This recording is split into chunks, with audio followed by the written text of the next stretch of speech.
Welcome back. Well, Audie's here with me. He's right over at the window, peering out to see what he can see. I'm filming this video rather late in the day compared to when I usually film. So Audie has this whole new batch of stuff to look at because ordinarily at this time of day, he doesn't have video going on, so he's got other things that occupy him. When video is going on, he usually stays right around this area. After all, it's his YouTube channel. I think we all know that. So he is probably going to wander over and say hi to us. Well, today I thought, because we've had some fun videos looking at scarves and just good times, I thought we would take a look at another one of the more difficult issues coming out of 2020. And that is, when do we let go of stuff? How do we make that determination that we have more stuff than we need, and some of it needs to move on out the door, no matter what is involved with that? So, when we come back, we are going to talk about this.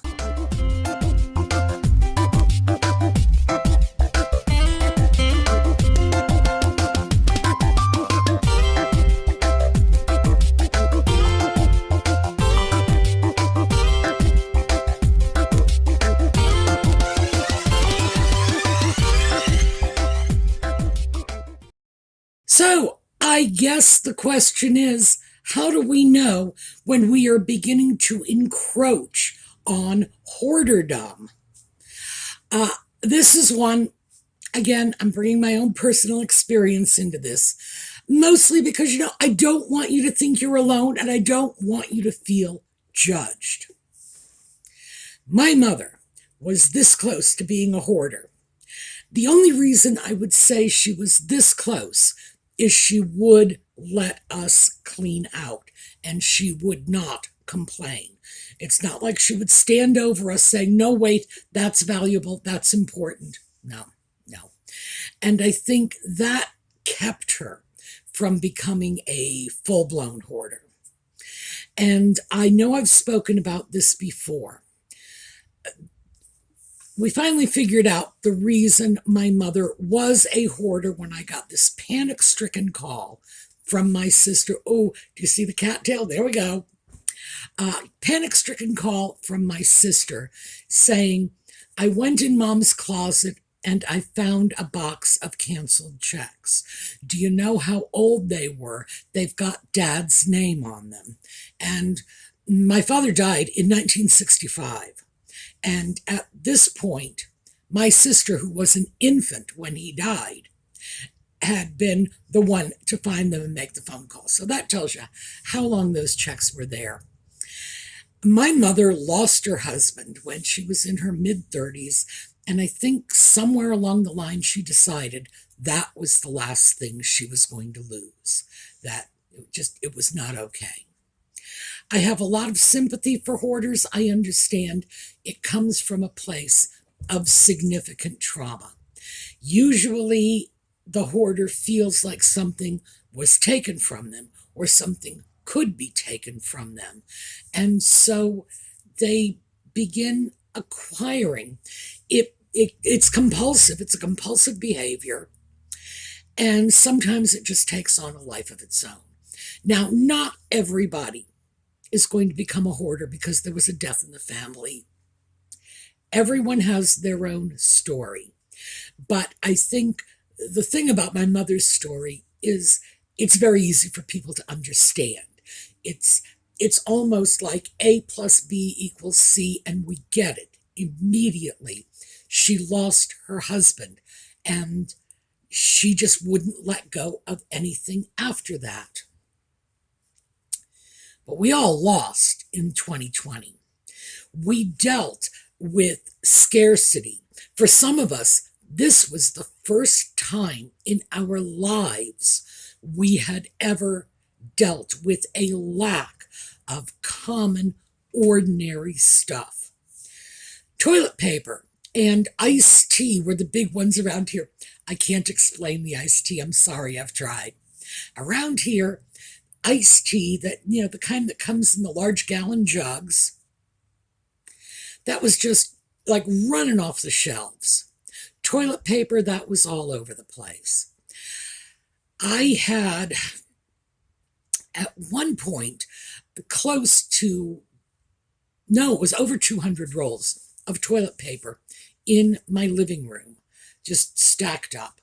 I found a store that sold toilet paper in 72 roll packages because nobody wanted to buy that much. So I was bringing toilet paper home for the elderly neighbors who I knew couldn't deal with carting around like that much toilet paper. So I was bringing it home for them. I also ended up not having to use that toilet paper myself because our friend Colleen Staver sent me toilet paper. Thank you, Colleen. I still have most of that toilet paper. I packed it away like it was gold because she had access to my preferred brand of toilet paper. I was lucky. I have a bidet. Not everybody did. It's just, what do you say when somebody tells you you're not going to be able to wipe your tush when you're in the bathroom? It was bad. We all know it. Grocery stores were closed. People just couldn't get things. And as I say, for many of us, it was the first time in our lives that we dealt with any kind of scarcity, any kind of deprivation like that. It was, what my parents' generation went through in the Second World War with rationing. You could have money, but you couldn't buy the things you needed. It must have been dreadful for them. I have always said that. And when we had to face it, I think some of us may have overreacted a little. I know I did. So, right? I know I did. I became reluctant to get rid of anything. It started off with, toilet paper. Like, oh, can't get rid of that. Got to bring that over to the neighbor's house. Gee, is there toilet paper for sale? I don't need any, but I better buy it. What if the neighbors run out? And that was my driving motivation, because I live in a neighborhood full of elderly people.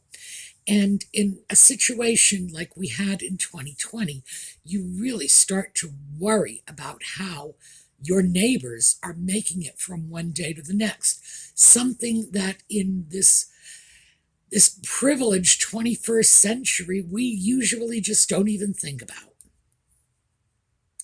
So when we've gotten into this sort of semi-hoarding state, we've come by it honestly. No one has any business pointing fingers about this, because we started collecting and acquiring for the same reason that other people do it when they are hoarding. It's trauma. We were traumatized. This is how we responded. Now, not all of us did, and good for those of you who didn't, but I am one who did. And now I am sort of unraveling that mess. So I thought I would share a little of the philosophy I am using, because that's something very important. The actual cleaning up of stuff, sticking stuff into a box and putting it in the trash is not the hard part.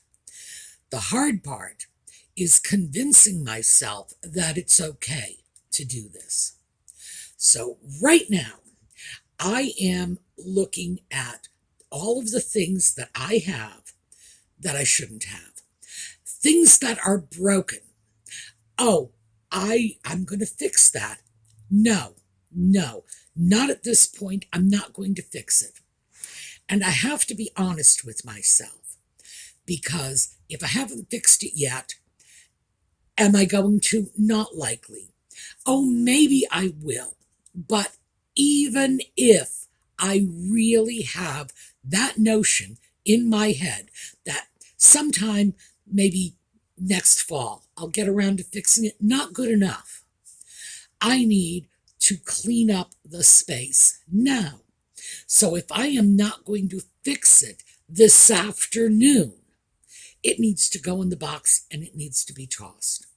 Now, I'm talking about things that are going to be thrown away specifically at this point, and that is anything that is damaged, broken, has no value.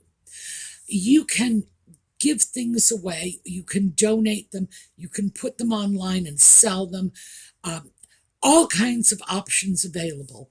But what you're really not going to be able to do is sell, donate, repurpose the broken stuff. So if you have things that are broken and utterly useless, if that's like your little hobby is saving stuff, saying, I'll fix that someday, well, frankly, you need to find another hobby because that's mine. So go get your own hobby. That's one I'm really guilty of. I will have things and I will say, ooh, I can turn this into a lamp. I can make a steampunk project out of this. And I have collected stuff. I can't do that anymore. It's simply a luxury I cannot afford, because now I am in a situation where I have collected myself into a black hole. That is number one on my list. The way I have approached this is I take boxes. Usually I take 2 or 3 decent sized boxes, things that I get in from companies that I've made online purchases from. So if I go to walmart.com online and I get a box of stuff, the box is probably going to be maybe 2 or 3 feet long and a foot by a foot. So it's a decent size box. Overall, it's probably about 3 cubic feet. And I start putting stuff in it. I have begun doing something that I never thought I would do. I have begun putting old bills into these boxes to send them off and have them go through the recycling center where they're going to pulp up the paper. That has always struck me as a scary thing to do, because these bills often have your account numbers and other information in them. But these days they are clever and don't put too much information. So yes, the electric bill might have the number of my electric account. And because it's a bill, it'll have my address. But it doesn't have any information about my payments, whether I'm using my bank card to pay it, whether I'm writing checks. So I can probably get away with that. The problem is I stopped shredding documents a while ago. I don't know why. I just lost interest in it. So I have this massive pile of documents. And by the way, it's this one does not date from 2020. I had one from 2020 that in the summer of 2022, I finally began shredding, and it took me the better part of a week. Just shredding. And it was garbage bags full of shredded paper. And then I realized I don't have to shred all of this. This can go into the trash. And if I find anything particularly sensitive, I can set it aside and shred that document. But do I need to shred every piece of junk mail that's come my way? No. That was something I got into when I was actually in the habit of shredding my mail, which is long before 2020. So those are things. If you have things that you know you're never going to use, if you look at something and say, oh, maybe I can reupholster that chair, it's probably time for it to go. Now, when I talk about throwing things away, I'm talking about things of no value. But that doesn't mean that I am going to stand here playing judge and jury and say, oh, if it has a value, you have to give it away, you have to keep it, you have to repurpose it. No, these are your decisions for you to make. If it is valueless, throw it away. Don't even think about it. Throw it away. I have those boxes I get in, and I fill them up, and they go out. And even if it's only 1 or 2 boxes a week, I am making progress on this mess I have accumulated. But having said this, when you decide you want to throw something away because it is valueless, that needs to be your decision. I don't get to tell you what is valueless, what you should get rid of. I am not sentimental. So there are probably things I would get rid of that you would say, oh my goodness, that belonged to my great-grandmother, or, we all draw our own lines in the sand in different positions. All right, come on, say hi. There you go. He's in my lap now. We all draw our own lines in the sand in different positions. That's just the way it works. For me, if something has value, I'm going to want to pack it away. And at this point, I am not promising myself I will sell it. What I am promising myself I will do is I will donate it to a charity. They will put it on the shelf of their thrift store, or they will give it to people who need it. That's what I'm going to do. So, am I pushing myself beyond my capability of doing this? No. Couple of boxes a week. It's not hard. The biggest thing is getting over it in your head. The hurdle is not picking up the stuff and putting it in the box. The hurdle is the battle you wage before you even touch that item. And I had a rule. Now, this had been my rule my entire adult life. I came across this when I was, I don't even think I was 20. I was a very young adult, extremely young. And I was just starting to keep house for myself. And I read a book by a cleaning expert. And I don't remember who the cleaning expert was, unfortunately. But and it was a man, he had this rule of 6 months, $10. And he said, if you haven't used it in 6 months and it cost you less than $10, get rid of it. And over the years, I have played with those lines. Router bits, specialty router bits, they're this big. And sometimes it would have taken me months to find the particular router profile I needed. So, no, it probably cost me $5, that's all. But the months it took me to find it, no, router bits were always hands off in my 6 months, $10, always. But everything else, it made it very, very easy for me to get rid of things, to toss things. I would just pick something up, 6 months, $10, goodbye. And I didn't worry about it. A part of this is because I decided a long time ago that I waste money. A certain amount of money every year I'm going to waste. I need to accept that. I am going to go out and I did this just today. I had purchased a banana last week. Now, I like small bananas. That banana, all my bananas usually cost 13 to 14 cents a banana because I like the small ones.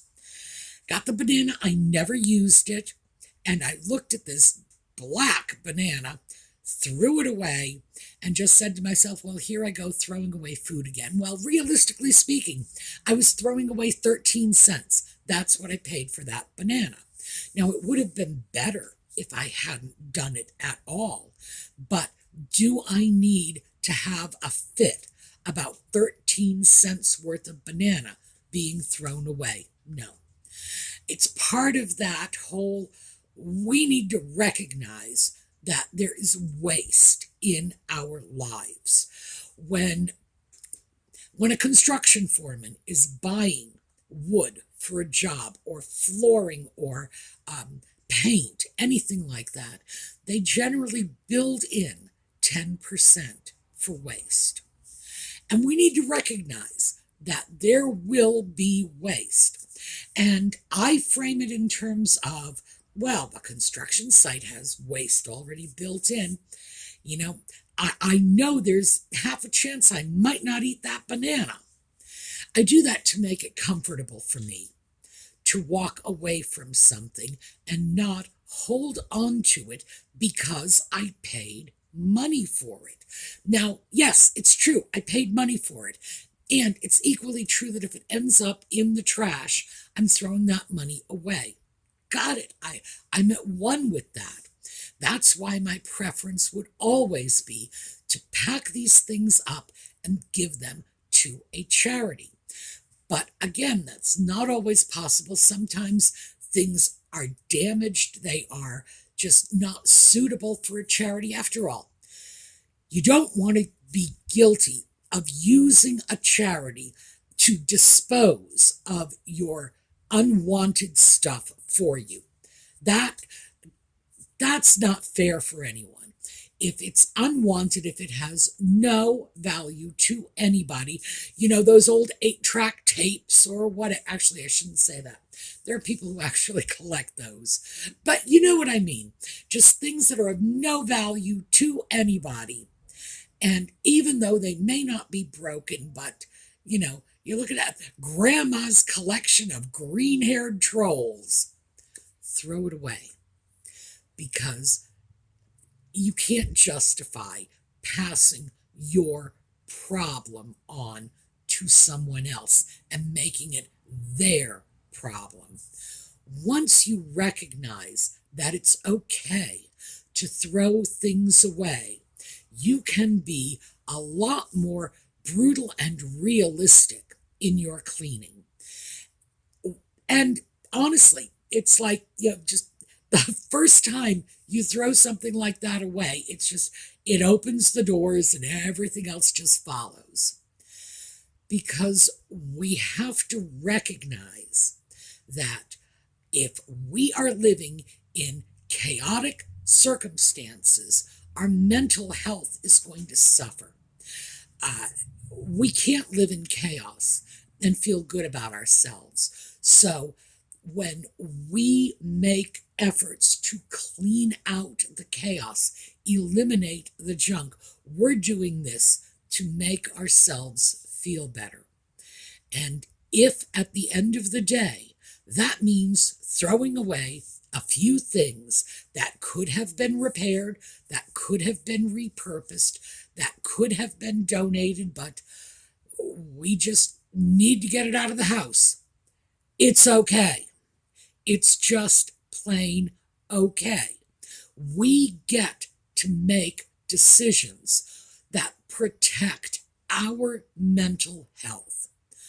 We do not have to be Mother Teresa and think about the rest of the universe every minute of every day in our lives. We get to say, no, me first.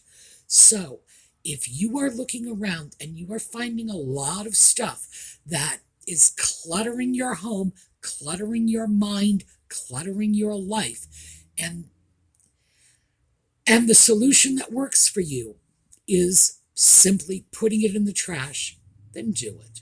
Just do it. Don't even give it another thought.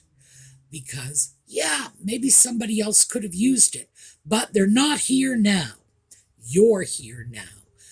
Somebody else is not suffering because of what's going on. You are suffering because of what's going on in your environment.